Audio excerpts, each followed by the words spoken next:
करंथियों के नाम पौलुस रसूल का पहला खत। 8वां बाब।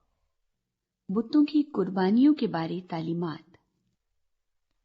अब बुतों की कुर्बानियों की बाबत यह है, हम जानते हैं कि हम सब इल्म रखते हैं। इल्म गरूर पैदा करता है, लेकिन मोहब्बत तरक्की का बायस है। अगर कोई गुमान करे कि मैं कुछ जानता हूं, तो जैसा जानना चाहिए वैसा अब तक नहीं जानता। लेकिन जो कोई खुदा से मोहब्बत रखता है, उसको खुदा पहचानता है।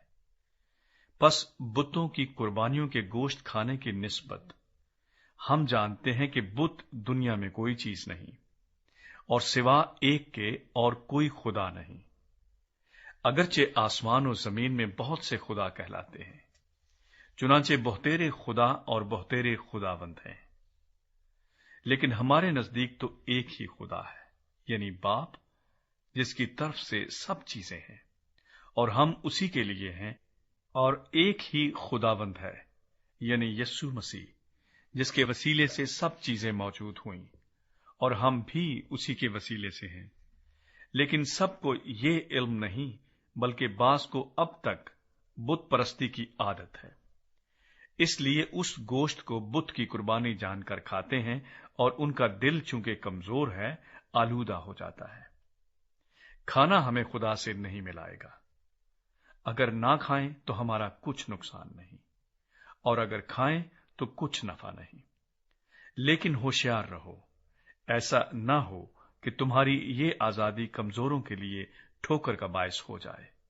क्योंकि अगर कोई तुझ साहिब इल्म को बुत खाने में खाना खाते देखे, और वो कमजोर शख्स हो, तो क्या उसका दिल बुतों की कुर्बानी खाने पर दलेर ना हो जाएगा?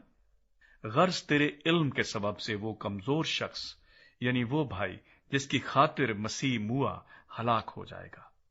और तुम इस तरह भाइयों के गुनाहगार होकर और उनके कमजोर दिल को घायल करके मसीह के गुनाहगार ठहरते हो। इस सबब से अगर खाना मेरे भाई को ठोकर खिलाए, तो मैं कभी हरगिज गोश्त ना खाऊंगा, ताकि अपने भाई के लिए ठोकर का सबब ना बनूं।